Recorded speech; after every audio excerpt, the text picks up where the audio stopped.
Bonjour les amis, c'est Diana de la chaîne Diana Guidance. On se retrouve pour les énergies de la semaine du 17 juillet 2023 pour les flammes jumelles. Alors je vais faire un côté pour le chaser, un côté pour le runner. Tout d'abord les énergies du chaser. Les énergies du runner. Une énergie de la relation, juste pour voir ce que ça nous dit. On va demander l'évolution actuelle du chaser, l'évolution actuelle du runner et un conseil pour le chaser, un conseil pour le runner. Alors, une carte pour la relation. Oh, un vent de changement, l'aboutissement d'un cycle, d'un moment pour passer à une étape suivante. Ça a l'air pas mal. Les énergies actuelles du chaser. Énergie d'alignement. Le chaser a manifestement déjà avancé, déjà travaillé. Il commence à voir un petit peu où il en est par rapport à lui-même. Il commence à se connaître un petit peu mieux. Il commence à savoir où il va.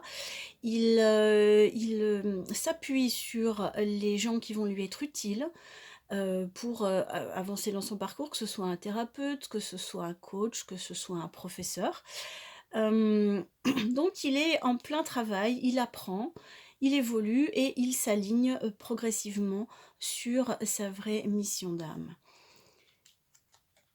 L'énergie du runner. Le runner, il est en train de connecter sa dimension animique, son âme, son cœur, sa dimension qui peut commencer à rentrer en relation avec les dimensions invisibles. Peut-être qu'il se pose des questions, peut-être qu'il ressent des choses encore inconscientes, mais il se passe des choses à l'intérieur, en tout cas dans la dimension de 5D, dans la dimension invisible, dans son inconscient peut-être. On va voir l'évolution. Le chaser, il connaît une évolution qui va vers la prospérité, vers l'abondance, vers la fertilité. On a tiré cette carte dans le tirage général pour la semaine du 17 juillet. C'est une très belle énergie d'ancrage dans la matière, d'avènement, de naissance. Donc le chaser est en train de s'ancrer dans la matière. Alors, ça c'est un petit peu étonnant. Ça me fait penser à un chaser yin. C'est quelque chose qui se révèle de plus en plus fréquent dans les parcours récents. C'est la configuration avec un chaser yin et un runner yang. On dirait un petit peu qu'on est là-dedans, avec ce runner qui vient atterrir un petit peu sur Terre. Et ce runner, qu'est-ce que j'ai dit? Non, ce chaser qui vient atterrir sur Terre. Et là, le runner qui semblerait accéder à des dimensions dans la 5D. Ouh là là! Ah, il y a du tourment intérieur là.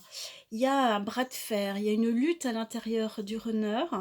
Peut-être justement parce qu'il y a ces prises de conscience qui arrivent, qui remuent des choses. En tout cas, au niveau du mental, il y a ça tiraille fort, hein. Il y a des conflits intérieurs. Il y a un mental qui résiste. Voyons le conseil. Ok. Le conseil pour le chaser, c'est de rester en contact avec le monde intérieur. C'est de rester en contact, de relier vraiment la terre et le ciel. Il y a ça dans cette idée d'alignement. De relier la terre et le ciel pour rester connecté à sa dimension d'intériorité. D'accord?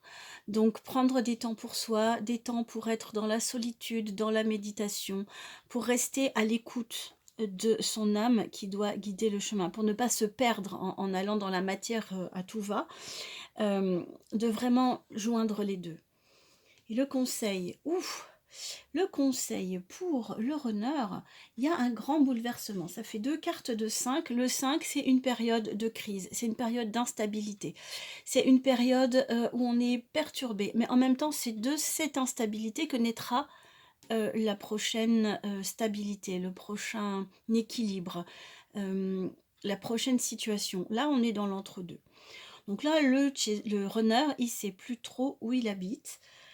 Il est vraiment perturbé, il lutte contre lui-même et il ne sait plus où est sa maison. C'est vraiment ça l'expression, il ne sait plus où il habite. Donc eh bien, on va lui souhaiter beaucoup de courage.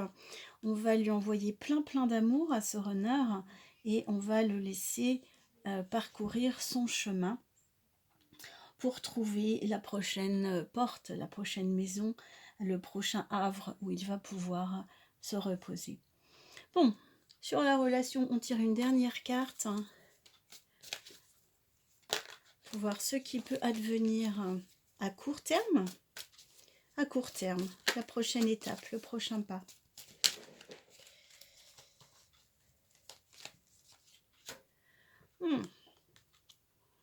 Là, on a des réjouissances, des relations qui sont vraiment très sympathiques, qui sont plutôt de l'ordre de l'amitié. Donc ça veut dire que s'il y a des contacts, ils peuvent être chaleureux, mais on n'est pas encore dans une phase où les deux seraient totalement éveillés au lien. On est dans une phase voilà, d'amitié s'il y a fréquentation, ou de légèreté, de relations plus légères.